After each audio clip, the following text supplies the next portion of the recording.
안녕하세요. 첼리브라입니다.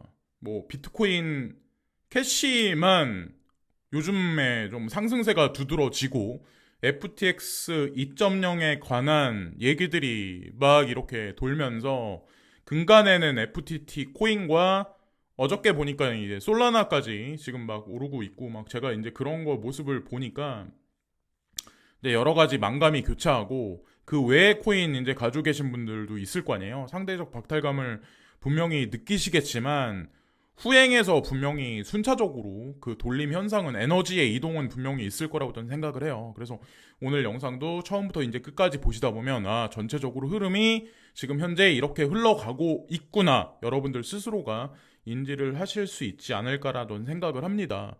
그러니까 다시 한번 말씀드리지만 이번에 다가오는 진짜 찐 상승장은 미국이 주도하는 북미가 주도하는 그런 상승장이 아니라 동아시아가 주축이 되는 상승장일 가능성이 상당히 높다라고 이미 여러 가지 뭐 준비된 자료들이 그거를 대변해 준다라고 이제 전 생각을 해요. 그래서 기사를 보시면 한국 등 아시아가 암호화폐 중심지로 부상한다.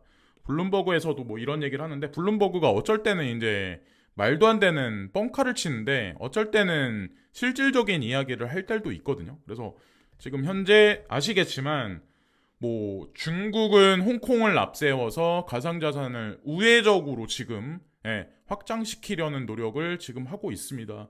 거기다가 싱가포르도 개별적인 것 같지만 사실 중국 자본이 개입이 돼 있어요. 싱가포르도 아시겠지만 엔트 파이낸셜이라는 알리바바에서 만들어낸 금융 지주 회사 금융 플랫폼이 있는데 거기에 중심 축도 사실 싱가포르의 자리를 잡고 있습니다. 그게 다 모든 것을 우회적으로 얘기해 준다라고 생각하거든요. 자, 싱가포르, 일본, 그리고 한국, 그리고 아시겠지만 여기에 아랍권의 두바이, 라든가 그리고 아직까지 인도는 가상자산 시장에 관해서 포문을 열지 않았지만 다가오는 브릭스 회의에서 지금보다는 좀 명확한 가상자산 시장의 규제안에 관해서 좀 언급이 나오지 않을까 저는 생각을 합니다. 그리고 참고로 이제 8월 달을 주축으로 해서 브릭스 공동통화에 관한 잠재적인 가이드라인이 아마 분명히 나올 거예요. 그것과 가상자산 시장은 분명히 관련이 있습니다. 요 관점으로 그리고 그것과 스위프트 2.0은 분명히 관련이 있으니까 XRP 소송도 한 달 한 달 지나가면서 지금보다는 낮게 아마 방향성이 나오지 않을까 생각을 해요. 그리고 크립토컨트 자료를 인용을 하면 아시아 쪽의 비트코인 양은 여기 준비된 양은 늘어나고 있는데 미국 같은 경우는 계속 거래소에서 줄어들고 있어요. 지금 이더리움도 마찬가지로 어느 정도 위로 치솟았다가 지금 이게 하락을 안 하고 있는데 오히려 미국 같은 경우는 이더리움 양도 인출되고 있는 현재 상황입니다. 지금 현재 그래서 어쨌건 동아시아가 중심축이 되지 않을까 생각하고 우크라이나 분쟁에 관한 얘기를 좀 약간 혼선을 주기 위해서 이번에 1일 천하에 테러가 발생됐어요. 와그너 그룹 수장이 제가 알기로는 아마 이거 어쩌고저쩌고 해서 이제 미디어에서 혼란을 되게 많이 부추겼는데 지금 현재 이제 벨라루스로 마지막으로 들어가 있는 걸로 알고 있거든요. 벨라루스는 참고로 러시아의 핵무기가 마지막으로 들어가 있는 현재 포인트입니다. 그리고 유럽과 가장 인접해 있는 지점이에요. 현재 상황이. 다 여러 가지 그림을 그려서 러시아에서 이 판을 짠 게 아닐까 저 이제 개인적으로 생각을 합니다. 이 말도 안 되는 일이죠. 쿠데타가 발생됐는데 1일 만에 끝났다? 그걸 과연 어떻게 해석을 해야 될지. 미디어에서 나오는 말을 오늘도 이제 말씀드리지만 100% 그냥 순수하게 그냥 받아들이시면 뒤통수를 크게 맞습니다. 비트코인 캐시 위믹스의 뒤통수를 대중이 맞듯이 그게 이제 똑같이 다른 코인들에도 적용될 거라고 생각하고 JP모건에서 6월 23일 날 그러니까 얼마 7일 전에 이런 얘기를 해요. JP모건 금리 인하가 없으면 연말이나 내년 1분기 사이 미국 경기 침체 올 거다. 경기 침체 온다 미디어들은 계속 떠들고 애널리스트는 계속 그런 얘기를 떠들어요. 그런 와중에 미국 주식도 슬금슬금 아주 조금씩 올라가고 있고 가상자산 시장도 특정 코인들은 계속해서 상승을 하고 있는 현재 와중입니다. 대중 입장에서 혼란할 수밖에 없어요.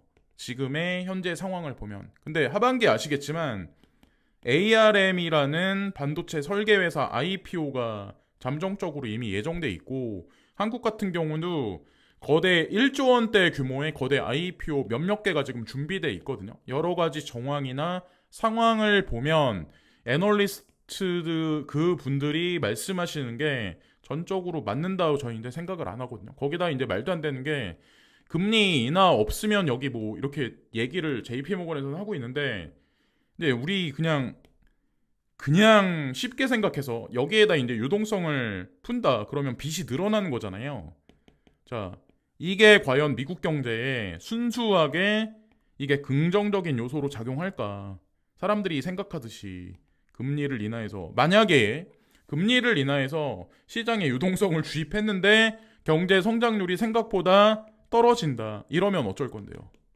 네, 이러면 어떻게 될까요? 과연 이 시스템은 과연 어떻게 될까요? 이 시스템의 종말이 멀지 않았다는 거죠. 그래봐야 2030년입니다. 지금 2027년이니까 딱 정확히 7년 정도 남았어요. 달러는 거기까지 전 세계 인덱스에서 서서히 각국 중앙은행의 기축통화 자리에서 서서히 감소를 할 가능성이 상당히 높습니다. 브릭스, 오페크가 물론 주축이 돼서 그것을 선행해서 움직이기는 하겠지만, 어쨌건 그 그림이 이제 가시권에 들어가 있는 것 같아요. 그리고 자, 이제 그 얘기는 거기까지 하고 이더리움 클래식에 관한 얘기.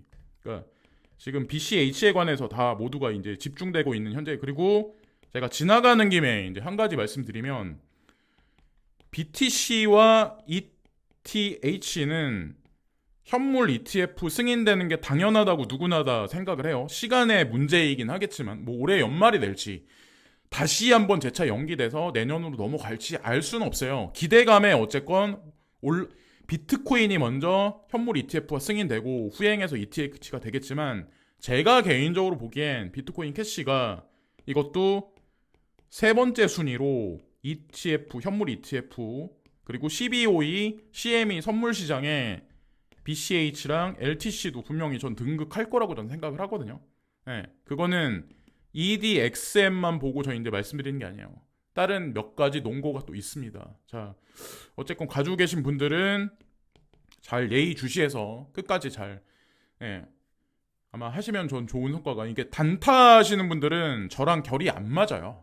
예, 지금 올라가니까 한번 사볼까 이러신 분들이 있는데, 글쎄 그건 아니라고 생각하고, 제가 이제 이더리움 클래식에 관한 얘기를 이제 좀 드리려고 하는데, F2 풀이라고 있어요. 자, 여기 F2 풀이라고 있는데, 여기가 이더리움 클래식을 가장 많이 캡니다.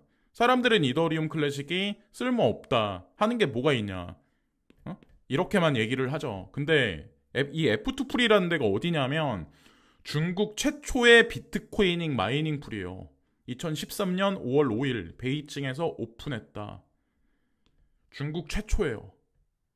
자, 이 의미가 없을까요? 의미가 분명히 있습니다. 중국 최초란 얘기는 세계 최초일 수도 있어요. 근데 F2 풀이 ETC에 관해서 집중을 하고 있다. 과연 이 의미가 과연 무엇일까? 우리는 뉴스를 찾아도 아무데도 나오진 않습니다. 그런 얘기들이. 자, 그리고 이거는 이제 후비 거래소에 관한 얘기를 제가 이제 말씀드리려고 하는데, 후비가 제가 봤을 때 잠정적으로 만약에 이게 홍콩에서 라이선스가 나온다고, 만약에 이게 공중파 미디어에 나오면 그거야말로 진짜 엄청난 불장의 시그널일 수도 있다라고 제가 반복해서 말씀을 드리잖아요. 근데 여기 보면 USDT하고 관련돼 있는 레버리지 들어가 있는 코인들이 있어요. 이것도 이제 유심히 봐야 되는데 미리 말씀드리는 거예요. 비트코인, 이더리움, HT, 이거는 거래소 코인이죠. 여기 후오비에 폴카닷, XRP, 체인링크, 비트코인 캐시, 라이트코인, BSV, 에이다 증권성 시비에 말려 있죠 지금. 의미 없는 거고, 이오스, 사람들이 끝났다 하는 코인, 이오스도 뒤통수 칠 가능성, 그리고 트론도 마찬가지로 통수를 칠 가능성이 좀 높다라고 생각합니다. 트론하고 이제 BTT, 그리고 이 마지막에 이더리움 클래식. 요것만 후비에서 이제 레버리지가 있는 코인들이에요. 이것도 이제 절대 간과를 하시면 안 된다는 거고, 또 하나는 모건클릭 자산운용사 비트코인 강세장 초입 진입 내년까지 지속될 것. 이게 내년 언제까지 갈지, 뭐 이게 1분기에 끝날지 아니면 올 연말에 끝날지 내년 뭐 2분기까지 갈지 아무도 명확하게 알 수는 없어요. 올 하반기가 되면 어느 정도 우리가 예측은 할 수 있겠죠. 어쨌건 모건클릭 자산운용사에서 이런 얘기를 지금 현재 하고 있습니다. 그리고 모건클릭 디지털에 관해서 한마디 이제 추가적인 사항을 말씀드리면 2018년 암호화 지수 제공업체 비트와이즈 2018년 모건클릭 캐피탈과 제휴하여 시가총액 기준으로 가장 큰 10개 디지털 자산을 제공한다. 디지털 에셋 인덱스 펀드를 만들었다. 모건클릭은 공개적으로 이제 포트폴리오를 보여주거든요. 이제 얼마 전에 제가 이거를 캡처를 했는데 여기 그대로 나와 있어요. 사람들이 뭐 증권성 시비에 말렸다 어쨌건 저쨌건 하고 있다라고 하더라도 1.2%나 A단은 가지고 있고 비트코인, 이더리움 뭐 당연히 이거는 언급할 필요가 없는 것 같아요. 이미 안정권에 들어갔기 때문에. 그리고 라이트코인 한국 시장에서 상폐됐지만 재상장될 가능성이 높다라고 생각하고 폴카닷, 아발란체, 유니스와 그리고 요즘에 이제 상승세가 좀 계속 올라가는 비트코인 캐시 예전서부터 모건클릭은 이걸 가지고 있었어요. 그리고 뭐 코스모스, 파일코인도 마찬가지로 사람들이 이제 손절하고 많이 떠나는데 손절하고 떠날 때가 아니죠. 오히려 그 반대로 파일코인은 해석을 해야 되지 않을까 생각을 해요. 그리고 뭐 나스닥 여기 디지털 커런시 그룹의 파트 오너죠. 전체 지분을 100% 가지고 있진 않지만 어쨌건 나스닥은 디지털 커런시 그룹의 투자자입니다. 베인앤캐피탈과 나스닥이 공동으로 제가 알기로는 이제 투자를 했던 걸로 알고 있어요. 거기랑 이제 뭐 금융 지주 회사 몇몇 개가 이제 같이 투자를 했던 걸로, 그러니까 카드사하고 이제 관련한 은행들도 관련해서 투자를 한 걸로 알고 있는데 이들이 이제 주목을 하는 이유 그 코인들은 비트코인, 이더리움, 라이트코인, 체인링크, 폴카닷, 유니스와 비트코인 캐시, 스텔라 루멘, 이더리움 클래식, 파일코인 이유가 있기 때문에 이거를 나스닥에서 인덱스로 추종하는 게 아닐까 생각을 합니다. 이게 SFC에 이제 신청이 들어갔었던 코인이었고 그리고 이거는 XRP 얘긴데 저한테 이제 어떤 분이 그 댓글에 소송에 걸린 코인을 왜 투자하냐라고 이제 저한테 말씀하시는데 물어보시는데 저는 이제 어떤 사람마다 다 생각에 견해의 차이가 있잖아요. 근데 저는 어떤 생각을 하냐면 소송에 걸린 걸 왜 투자하세요 하는데 소송에 걸렸기 때문에 투자를 하는 겁니다. 만약에 소송에 시시비비가 갈려져서 명확성이 드러나면 지금의 630원의 가격은 아닐 거라고 이제 저는 생각을 하거든요. 이게 지금 소송에 걸려 있기 때문에 투자할 만한 값어치가 있다고 생각해요. 거기다가 중요한 거는 스위프트 2.0을 지금 전 세계 중앙은행 CBDC를 중앙은행들이 계속해서 파일럿 테스트라고 잠정적으로 2030년까지 계속 발생을 시킬 건데 그 중앙에서 이 핏줄을 만드는 주인장이 XRP라는 이놈인데 벌써 이거는 대중들한테 다 이미 밝혀진 반대. 그렇기 때문에 그렇다고 이제 저는 생각을 해요. 댓글을 다셨는데 어떤 분들은 화이팅 하시는 분들도 있고 어떤 분들은 잘 모르겠다고 하시는 분들도 있는데 일단 투자를 하셨으면 끝까지 지켜보시는 게 좋지 않을까 저는 이제 생각을 해요. 그리고 루나 클래식에 관한 얘기인데 LUC인가? 네. 이것도 저는 그런 생각하거든요. 바이낸스에서도 물론 이거를 지켜보고 있지만 어느 축에서는 거래를 진행하지만 중요한 건 후오비도 이 LUC 루나 클래식에 관해서 지금 거래를 진행하고 있거든요. FTT도 마찬가지고. 예. 그러니까 사실은 짜고 치는 고소비일 수도 있어요. 근데 중요한 거는 이 테라 재단에서 이 새롭게 이제 그 팀의 구성을 재정립하는데 3분기 안에 발표할 거란 얘기가 있더라고요. 여기 보면 3분기 지출 제안을 발표합니다. LUNC 보유자로서 깊은 뭐 이렇게 해서 뭐 엔지니어링 팀에 관해서 새롭게 이제 발표를 할 거다 뭐 이 얘기가 있더라고. 다음 분기에는 6명의 수석 풀스택 엔지니어로 구성된 전담팀 구성을 제안하는 새로운 제안이 나왔다. 만약에 끝났다라고 판단하면 만약에 아니다라고 판단하면 이런 뉴스 자체가 안 나오죠. 네, 그래서 지금 뭐 FTT에 관해서 FTX 2.0에 관한 얘기가 나오고 이 리브랜딩 얘기가 나오니까 FTT가 30% 정도 급등을 했잖아요. 이 친구도 제가 개인적으로 보기에는 그럴 가능성이 향후에 나오지 않을까 저는 이제 개인적으로 생각을 합니다. 뭐 그렇다고 이걸 보고 이 방송을 보고 투자해가지고 오르면은 막 좋아하시고 내리면은 욕하고 막 이러시라고 제가 저는 그냥 개인적인 생각을 그냥 그대로 그냥 말씀드릴 뿐이에요. 그래서 이런 거는 큰 돈을 투자하시면 안 된다라고 이제 전 생각을 해요. 특히나 이제 연세 대출 받아가지고 투자는 웬만하면 제가 초반부터 항상 이제 말씀드리는데 대출 받아서 코인 투자는 진짜 좀 그런 것 같아요. 제가 느끼기에는. 그리고 특히나 이제 확신 없는 분들이 큰 금액을 투자하는 거는 저는 아니라고 생각하거든요. 그리고 6월 23일 날 SEC 최초의 레버리지 비트코인 선물 ETF 승인. 네, 요 얘기. 그래서 아마 이게 화요일 날부터 아마 거래가 됐었을 거예요. 네, 오늘이 금요일인데 이미 그래서 뭐 스팟 ETF에 관한 기대감도 더 높아지는 게 아닐까 저는 생각을 하고 또 하나 이제 7월 달이 되게 중요 시점인 게 뭐냐면 7월 14일 날 이제 미국 정부에서 이 테라에 관해서 이제 소송에 관해서 재판이 벌어진다라는 얘기가 있더라고요. 그래서 7월 둘째 주가 아마 분기점이 될 겁니다. 여러 가지 상황에 7월 둘째 주가 분기점이 될 확률이 되게 높아요. 네, 그래서 그 전에 뭐 덜컹덜컹 거리긴 하겠지만 어쨌건 명확성에 관한 게 서서히 드러날 겁니다. 그리고 아시겠지만 신현성에는 차이 코퍼레이션인가? 그 회사에 관해서 거버넌스 구조를 계속 형성하고 있어요. 사실은. 자, 그래서 끝나야 끝나는 게임인데 아직까지 끝나지 않은 게임이라는 거를 우리가 인지를 해야 되고 이거는 러시아 위시니까 이거 곡물이거든요. 네, 곡물. 여기 보시면 37%가 떨어졌다. 최고점에서. 네? 여기 보면 2022년 7월달 대비해서 37%가 떨어졌다는 의미인데 지금 물가가 떨어지고 있다는 의미예요. 이거 러시아 곡물 가격이 떨어진다는 의미는 이게 전 세계에 미치는 영향도 분명히 있을 가능성이 높다는 거죠. 그래서 애널리스트 분들은 지금 물가가 안 떨어집니다. 그리고 제롬 팔 연준 의장도 2%대까지 물가를 잡기 위해서 금리를 계속 하반기에 2번의 인상을 해야 됩니다라고 얘기를 하지만 제가 조사하는 여러 가지 매크로들은 인플레가 지금 잠정적으로 계속 독일도 그렇고 다 떨어지고 있는 현재 상황이거든요. 그래서 이거를 어떻게 봐야 할지는 각자 개인이 판단을 하시는데 제가 개인적으로 바라보는 거는 2번 연속 금리 인상한다는 말에 너무 막 그렇게 신경을 써야 되나라는 생각을 하거든요. 실제로 막상 7월 25일 날 가서 금리 동결이라고 만약에 발표가 되면 이것도 사실 뒤통수죠.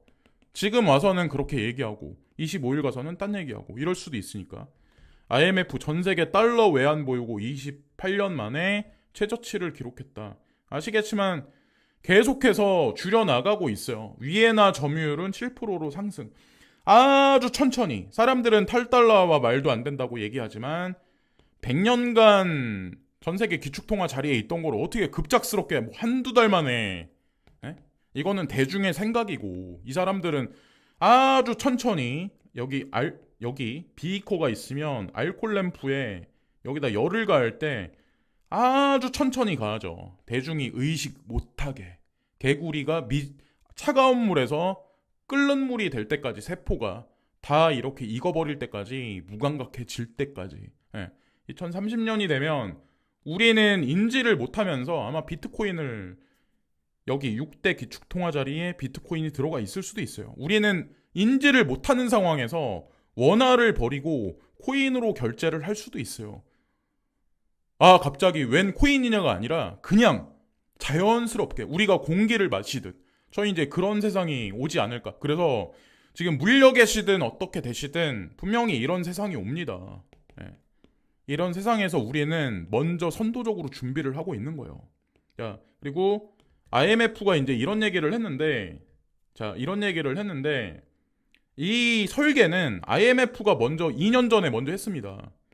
2021년에 이 설계는 미리 했습니다. 여기서 사실은 가장 많이 올려놓은 거는 위에나예요. 백분율로 따지면 여기서 줄여놓은 거는 유로화였고 엔화였고 파운드였는데 사실은 상승시킨 거는 달러와 위에나밖에 없어요. 근데 이거를 달러를 위에나를 100분율로 따지면 위에나를 더 많이 올려놨습니다.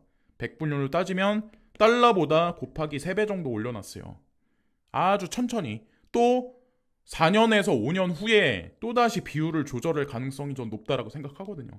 이미 IMF는 알고 있어요. 기축통화의 끝이 어떨지. 달러의 이 시스템 자체가 어떨지, 발권력에 힘이 다했다는 걸 이미 알고 있어요.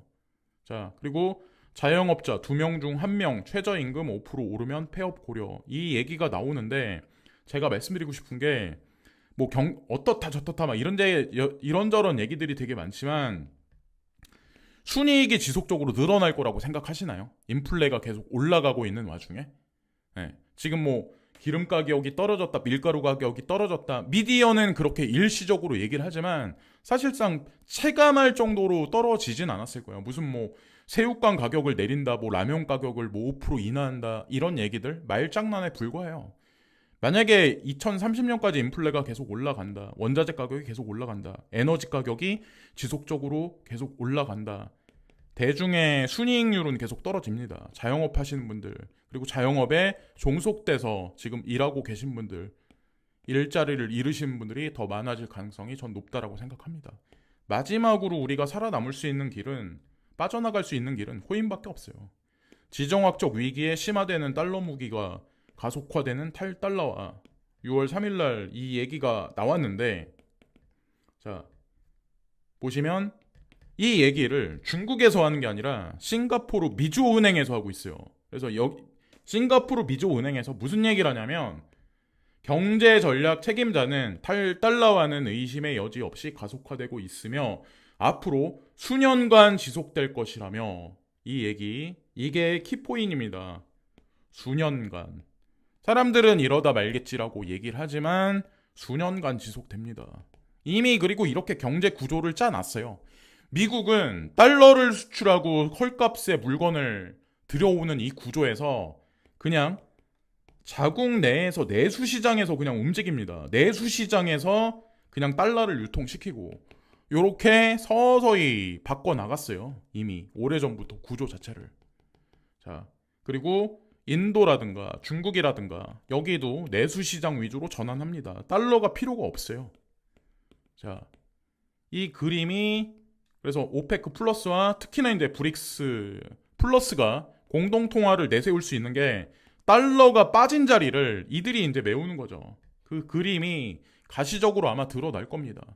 가상자산도 그 틈틈이 이제 빈 공간을 메꿀 거고, 그리고 트위터 미래 먹거리로 동영상, 금융사업 키운다, 이 얘기, 이거는 도지코인 투자하고 계신 분들한테 화이팅 하자는 의미에서 제가 이제 말씀드린, 테슬라의 미래는 테슬라가 어떻게 되냐에 따라서 트위터도 마찬가지로 앞날이 결정되겠지만, 아마도 트위터가 움직이는 거, 테슬라가 뭐 경제적으로 금융 플랫폼에 뭐 뭔가 축을 쌓으면 도지가 그 중심에 설 가능성이 좀 높다라고 생각합니다. 그냥 앨런 머스크가 뭐 인터뷰할 때 도지코인 프린팅된 거 옷 입고 그냥 인터뷰하는 게 전 장난이 아니라고 생각을 해요.